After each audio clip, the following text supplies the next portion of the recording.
Welcome back. So today is Thursday and that means tips and tricks on photography. So today I want to talk about essentials for landscape photography and just basics of what you need, and it's not as crazy as you might think. So let's get started. So number one, what's the first thing that you need for landscape photography? A camera. I know you guys are saying, well, duh, Bessie, of course I need a camera to take landscape photos. What I mean by that is you need to be able to have a camera that can shoot in manual mode. That's that M there. Now don't worry, we'll get into manual mode a little bit later, but if you know how to shoot manual, you're good to go.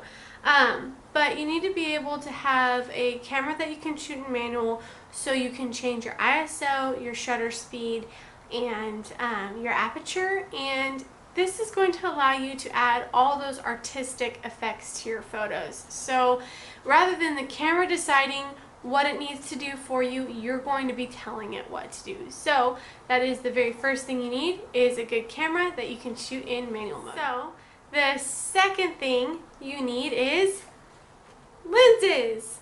So really, for landscape photography, most images are shot with a wide angle lens.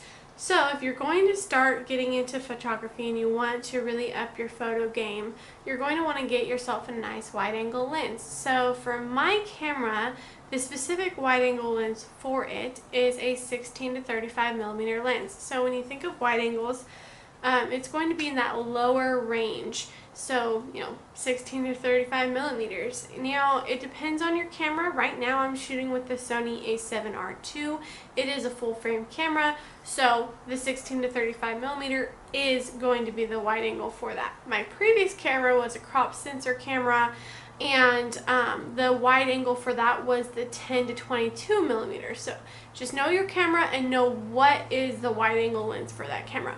Now, if you want to get into portrait photography, you're going to be in that mid-range. So you want 50 millimeters, 85 millimeters. That's what this bad boy is. And also, I'm shooting this video with that type of lens. So this is my 50 millimeter Sigma Art. I like this lens for my portraits. And then if you're going to get into wildlife, you're going to want to get yourself a telephoto. Nice big zoom, and that is going to be 100 millimeters and above, so that bigger range is going to get you closer to those animals. Right now we're talking about essentials for landscape photography, so that would be the lower range 35 millimeter and below.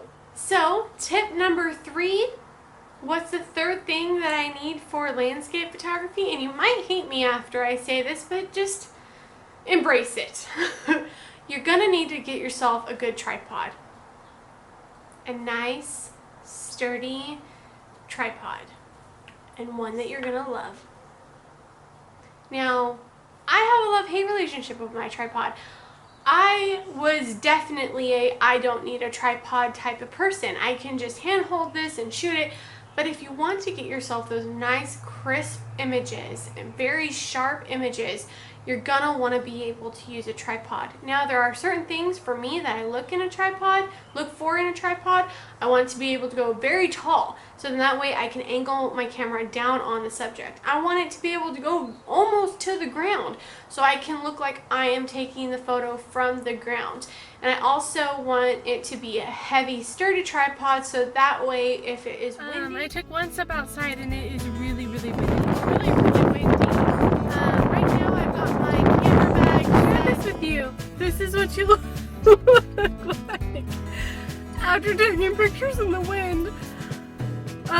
It's really windy out there. Which it's always windy. You can not have any shake because it is a sturdy tripod. So with tripods, what I say is buy once, cry once, and I truly mean that.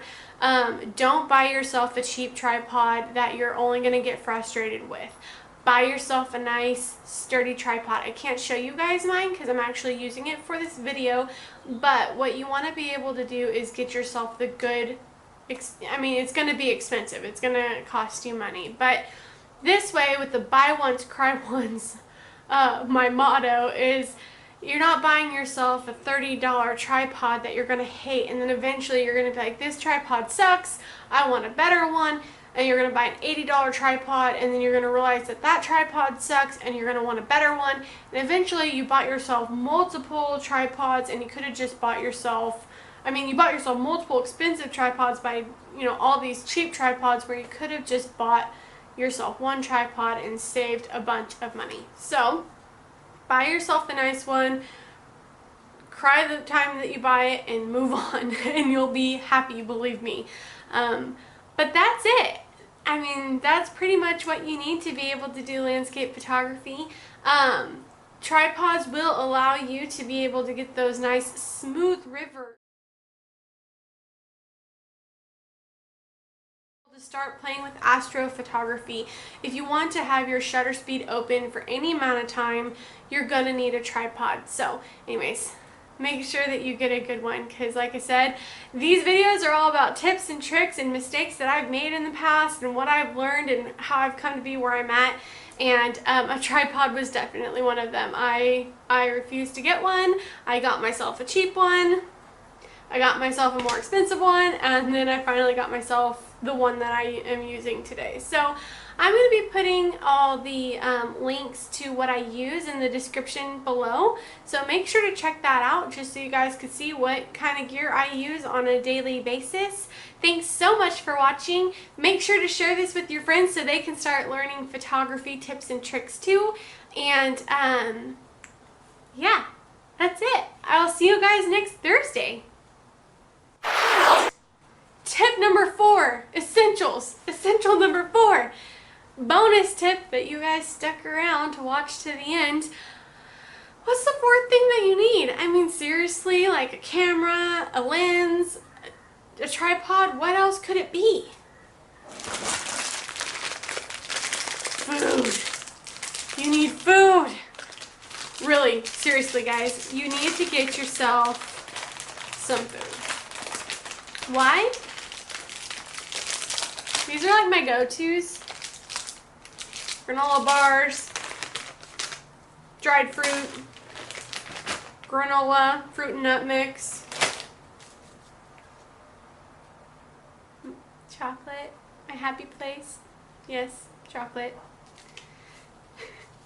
No, but really, why do you guys need to have food? You don't want to be hangry. You don't want to be that person out there all grouchy and angry in this beautiful, gorgeous scene because you're hungry. So just make sure to pack yourself a little snacky and some water or some sort of drink that you want to bring. And that way, when you're out there, you can enjoy yourself rather than being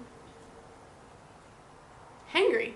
I think that's the best word for it. So anyways, that is essential number 4 in my bonus tip. But I will see you guys in the next video.